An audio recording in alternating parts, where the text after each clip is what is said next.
So today I'm talking about sex and disability. This is a topic very close to my heart because not only do I see people with disabilities in my clinic, but I also grew up with a disabled sister and I'm dating a disabled man as well. Sex and disability is a really intertwined topic, and I think unfortunately we often desexualise people with disabilities. And we don't talk about their rights as individuals to have different needs, and there are often imposing misconceptions and stereotypes that can lead people with disabilities to feel isolated and to also struggle with their self-esteem. But today we're here because we want to challenge these stereotypes, and we want to talk as practitioners about how we affirm people with disabilities about their sexuality. So if we can move on to slide 2, I'd like to talk about the goal of our discussion, which is firstly to deepen our understanding of the experiences of people with disabilities around their sexuality, but also to help break down the stigma and prejudice that does continue to persist, unfortunately, in 2023 around disability and sexuality. But I also want to give you a few tools and tips during this speech as well. So I want to talk a little bit more about these misconceptions and stereotypes around sexuality. I think that, and you know, my partner's actually talked to me a lot about this as well, there is a stereotype that people with disabilities are non-sexual, or they are devoid of sexual, desires or needs. And also for some people that they are unable to participate in sexual activities due to maybe their different abilities. But we know that that is not true. There's also, unfortunately, a misconception for some people that disability is unattractive or undesirable, which is, again, not true at all. I think that these misconceptions are extremely harmful, and they do, I know as a fact, impact on people's self-esteem and their overall quality of life, not just their sexual quality of life. I think it's also the fact that a lot of people with disabilities internalise these messages, even though they might appear to be quite confident. You know, when we do see them in our practices, a lot of the time there are feelings of inadequacy, isolation, and desexualisation within themselves. But we also, as healthcare providers, need to do our job of checking our internal narratives around disability and sexuality, and that includes our own internal biases. Because if we also unconsciously perpetuate these ideas, then we are not doing our job as healthcare professionals to help our patients, and we can sometimes, and I've seen this unfortunately, patients can be damaged by messages that have been perpetuated within the healthcare system. So it's really important for us today to make sure that we take some time to reflect, maybe on morning tea or maybe later tonight when you're decompressing. What are our internal biases around disability and sexuality, and how can we challenge them?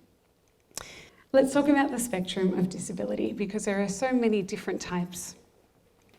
So when we speak of disability, we need to understand that there are many variations. Some we can see, some we cannot see. So we'll talk about, sometimes the most obvious physical disabilities, such as maybe paralysis. Sometimes this can impact on people's mobility, their ability to also achieve different sensations, but also in terms of finding where they feel pleasure. Some people with different disabilities don't know where they feel pleasure or whether they're able to achieve some sexual needs and goals. Maybe orgasm, maybe positioning, maybe they don't know which sex toys to use. This is my job as a sex therapist to help them with these needs. We can also talk about cognitive challenges, maybe Down syndrome, for example. There might be some challenges around understanding and communication, and here we need to provide clear and accessible sexual education and make sure there is an open dialogue of communication, and make sure that we also double down on informed consent, which is very important. In terms of emotional challenges, I think this is probably one of the most common things that we see in our practices, which is around anxiety, depression. We also see impacts of medications on sexuality. That might be an SSRI, for example, impacting on desire or orgasm. There are so many challenges that come with emotional difficulties. There is a loss of libido, there is sexual performance anxiety, and there are many other concerns. And I think that it's really important, like with everything, that we take a multidisciplinary approach and also include therapy in these patients' care teams. If we move on to sensory challenges, we'll go back a slide, thank you. We need to talk about maybe some modifications in terms of safety and consent, because we also, I'm sure you understand, these individuals sometimes may rely on other senses during sexual activity. So a person who is blind, for example, might prefer very verbal communication during sexuality as well. If we talk about developmental concerns such as autism and the neurodiversity spectrum, there might be challenges in understanding social cues or navigating relationships, and there also might be difficulties with sensory experiences and preferences during sexual activity as well. But I think the main thing here is there is no one size fits all when it comes to sexuality for any individual, regardless of whether they have a disability or not.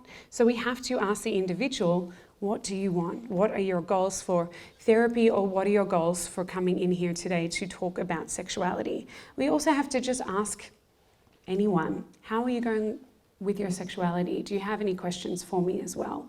Often I think that practitioners, and it's very understandable if you have a 15-minute consult, maybe you're seeing a patient with depression, for example, or anxiety, we don't want to open up a can of worms and ask about sexuality, because these discussions may lead to very long consults that we don't often have time for, which is why people like myself exist, so we can have very long consults and talk about the individual needs of that person. Let's move on to the next slide.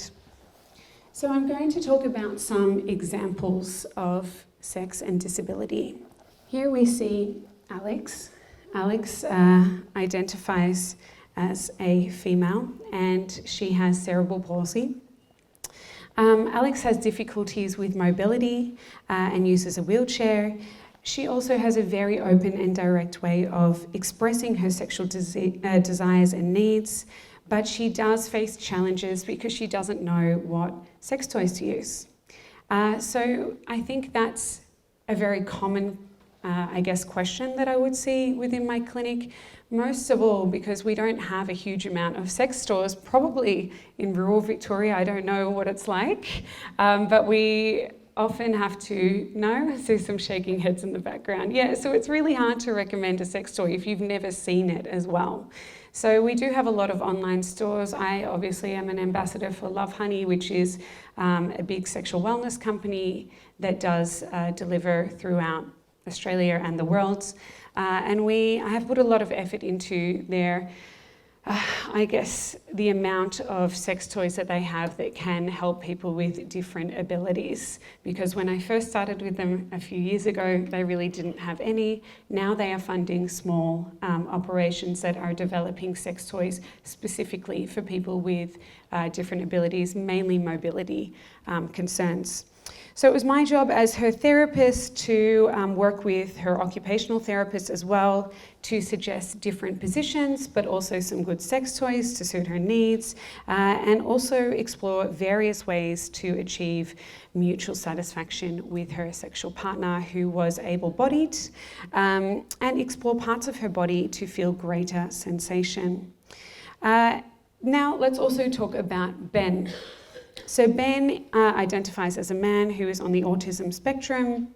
Ben often found social cues quite difficult to navigate and was dating at that time and didn't really know how to, interpret his date's emotional cues or facial expressions or body language.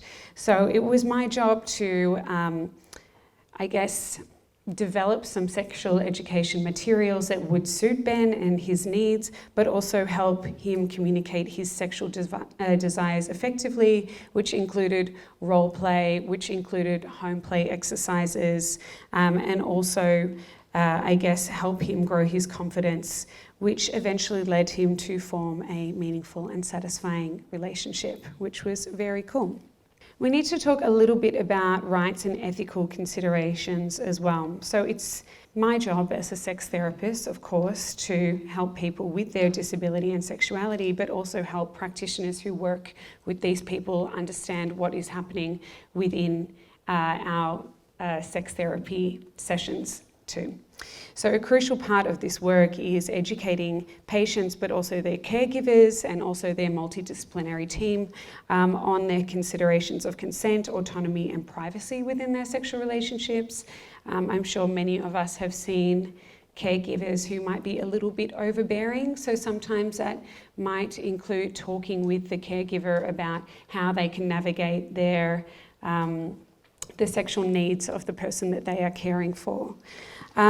We also teach consent, of course, which is extremely important, and that may include role play exercises so that we develop some practice around giving and asking for consent. It's important for us to promote autonomy, and that can be done with a combination of counselling and also physical therapy sometimes. We do have an in-house pelvic floor physio, but also a generalised physio as well in my practice. So for example, for Ben, who uses a wheelchair, we can explore his sexual identity preferences and learn how to communicate his needs effectively by also working with the physiotherapist. As for privacy, it's important that we give direct education with role play scenarios as well. So for Carla, who was one of my patients with sensory disability, she was initially unsure how to set boundaries around her privacy, mainly with her parents, who tended to not consider her privacy needs and concerns.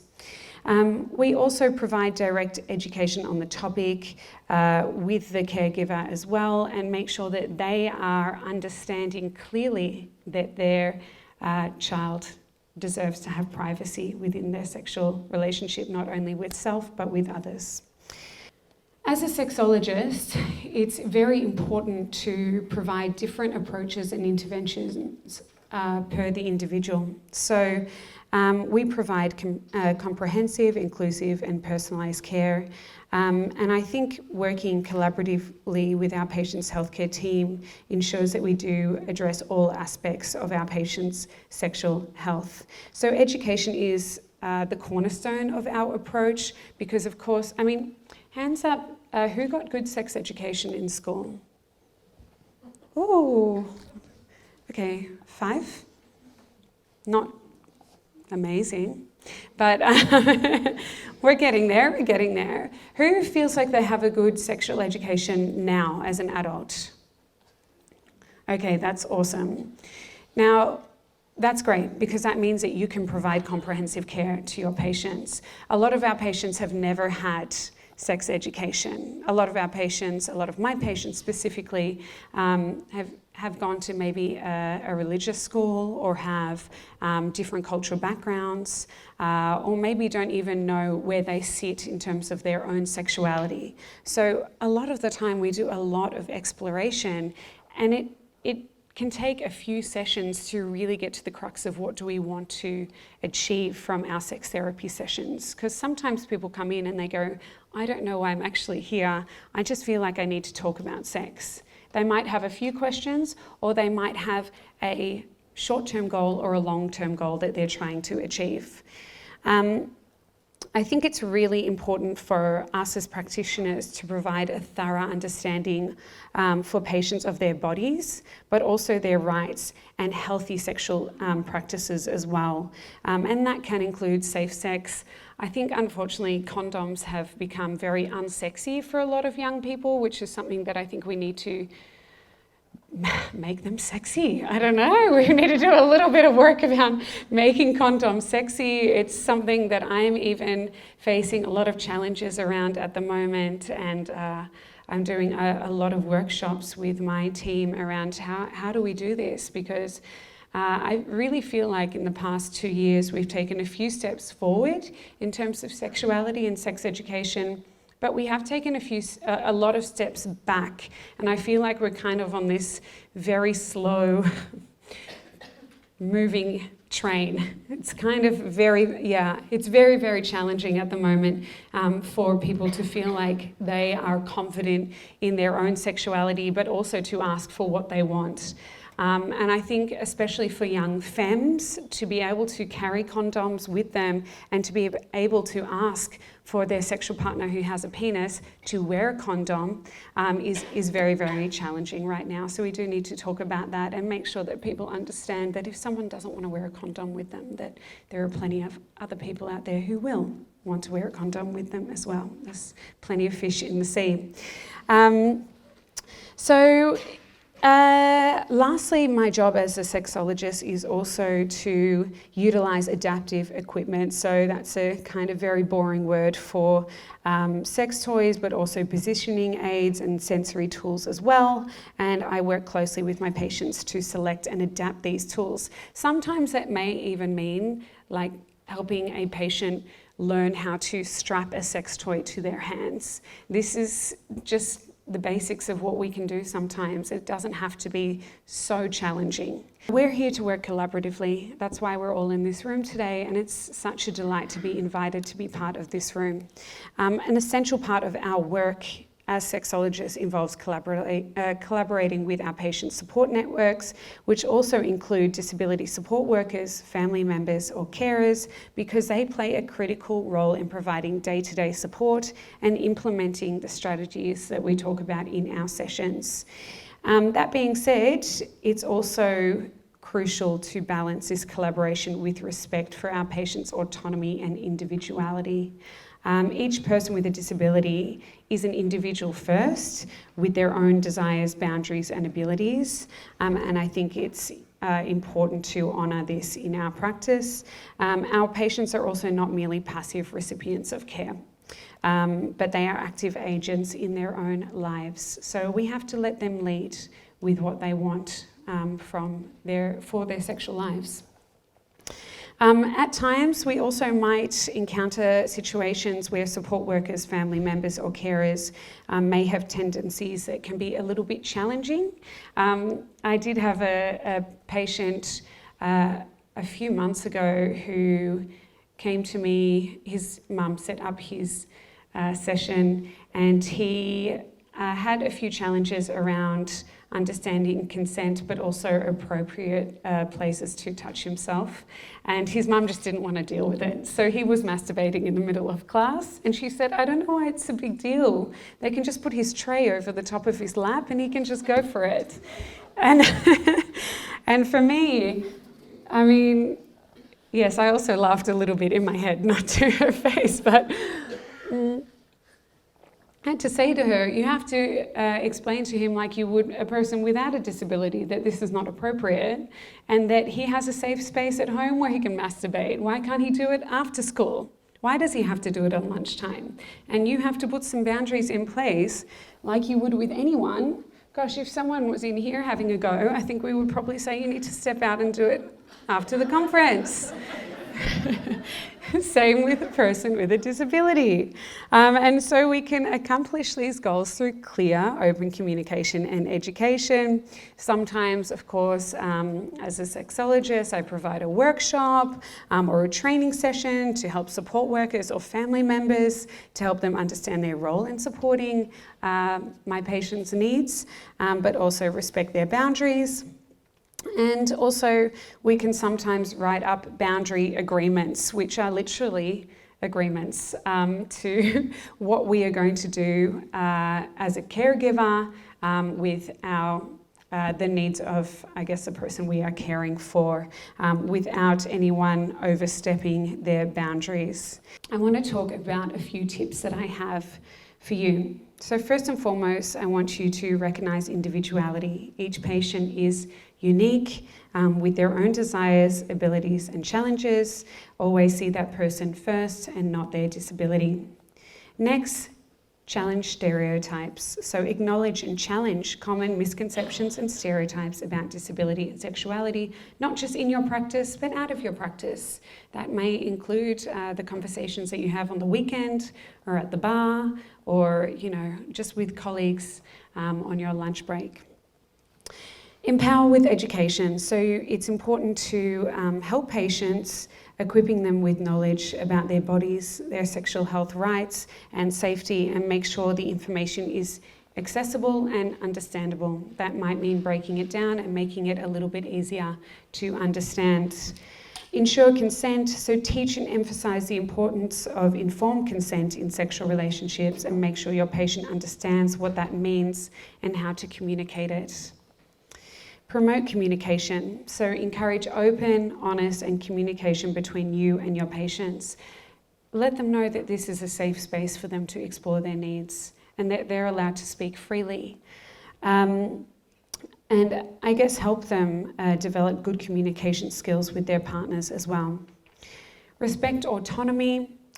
So respect your patient's autonomy by involving them in all discussions and decisions related to their treatment, and recognise and uphold their right to sexual expression. Tailor intervention. So intervention should be personalised on each patient's individual needs, unique abilities and desires. There is no one-size-fits-all answer. Involve support networks. So collaborate with the patient support network and maintain clear boundaries as well. So educate and involve disability support workers, family or carers without infringing on the patient's privacy or autonomy. Use a multidisciplinary approach. We need each other. We need to rely on each other. It's sometimes difficult to do it solo. So make sure that you are collaborating with a team of professionals, which may include other GPs, therapists, physios, OTs, and more. And stay up to date. So update your knowledge and skills regarding disability and sexuality and be aware of the latest research, techniques, and resources. Now, I think we have time for some questions, if anyone has any. It's hard if they're a bit older as well, because that's many, many years that you have to untrain a parent or a caregiver, right? So I think you have to be patient first and foremost. I think you also have to be firm, but I think you have to provide a safe space for the caregiver to express their own concerns, because they might have anxieties around their child's needs or what their child is doing or their safety as well. We have to remember that a lot of the time people with disabilities are at higher risk of sexual abuse as well, and there may have been some instances in the past that may be concerning for a parent or a caregiver. So I think sitting with them and I guess saying, you know what, your daughter or your son has a little bit of a romantic relationship going on with one of the, other people who live here. And we think it's a healthy relationship, but of course they are interested in maybe touching or kissing or petting. And I just wanted to flag this with you. How can I create a safe space for you to be able to, discuss your concerns that you've expressed before around your child's sexual needs, and also maybe answer some questions that you have, because often they can get in a little bit of a tizzy and just go, no, I don't want it to happen, because they might feel really uncomfortable talking about sex themselves. So I think just be very patient and go slowly, and don't expect them to get it right the first time. They're going to be overbearing sometimes, but with some support and with some direction, hopefully with time they can feel safe enough to allow their child to explore in a safe manner their own sexuality. If it makes you feel better, I've got a sister who is older than me. She's got an intellectual disability, global developmental, and she's married to an intellectually disabled man, and they say they go through a bottle of lube a week. I think they're putting it on toast, because I don't know what they're doing. Sometimes we can also see that patients say that they have that they're doing a lot more sexually than they might actually be doing. And I think also patients with cognitive disabilities too, a lot of their time their sexual relationships are based off Hollywood movies or Home and Away or Neighbours, so they can be a little bit more dramatised as well. So we have to just look at it and not freak out too much and make sure that we provide care and safety for parents and caregivers. Another question? Yes, down the back. It's not exactly my domain because usually people come through the clinic that are probably, I would say my demographic is between 18 years old to 50 years old. But I think when we talk about end of reproductive life, we might be talking about menopause, or are we talking older than that? Yeah. So I have a few patients, and I guess over the years that I've been spending as a sexologist, I've had patients, I think my oldest has been 86 years old. She did not have a disability, however. I think that with this kind of domain, we have to look at sexuality as more experiencing pleasure. It's not about achieving any certain types of goals. I don't really have an overview of what's happening in the space, but I think when having those conversations, it's important to emphasize that sex is about pleasure. And of course, at that age, it's not about achieving any goals of sorts because they are not trying to have children or start a family. So it's really about what does sex mean to you? And I think that is about broadening the definition of what sex is. And I think for anyone, regardless of whether they have a disability or not, we have to ask, what does sex actually mean to you? Especially when it comes to disability though, sex might mean different things to different people depending on what they can achieve. I think generally we have been taught that sex is about penetration and orgasm, but we know that for a lot of people, penetration is not possible. That might be because of their ability, or that might be because of erectile dysfunction or vaginismus, or many other things. But that doesn't mean that that person is not having sex that is pleasurable and fun. And sometimes it just means that we have to go, okay, what is going to bring pleasure here for you, and what can I do to help you explore this space? It really depends on the individual, and I think that is around asking them, how do you actually communicate your consent? And if that is someone who maybe is not able to communicate it in a way that we're typically used to, that might mean like texting and asking for consent. That might mean having a list of things that they feel comfortable doing and a list of things that they're not comfortable doing and a list of maybes. So I see it as green light, amber light, red light. So I ask them to write down their green light, which is, yeah, I feel really comfortable giving a blowjob, for example. I don't feel comfortable with backdoor play, which would be on the red list, and maybes on the amber list are for exploration, which requires a lot more communication. But I think those conversations have to come with how are we going to communicate this, and that will be different for each person. Some people that might be writing it down and providing a sheet of paper. Some people that might mean their caregiver is able to explain what they're comfortable with doing for this present time. Remember that sometimes when it's a no for now. It doesn't mean it's a no all the way down the line. So we have to always come back to this conversation of what do you feel comfortable doing? I think we also have to talk about where do you feel comfortable doing this activity as well. Do you feel comfortable doing it here within your safe space? Are there other spaces you want to do it? Do you feel comfortable going to someone else's house?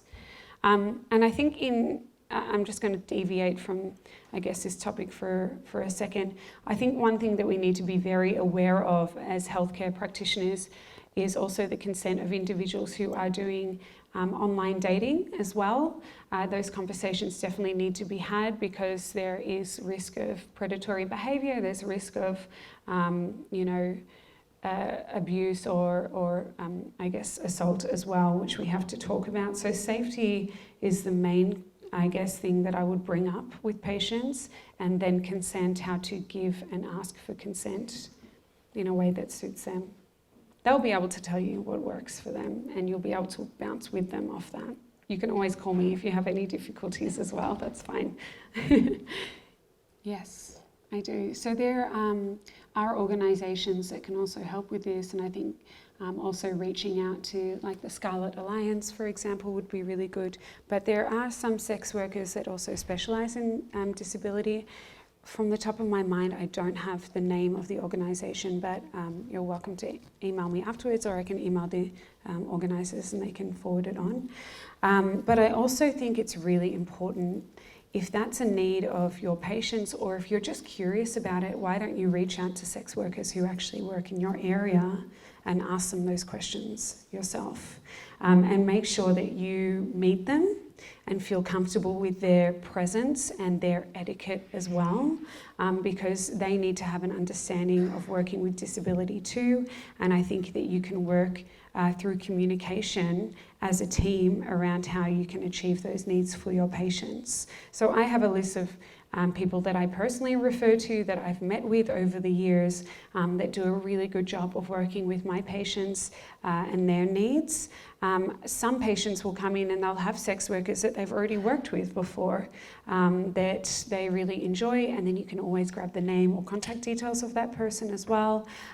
There are so many amazing, talented, educated sex workers out there that are able to help. I think that you can ask people in your area, because I'm sure many of them will be able to help you with your questions as well.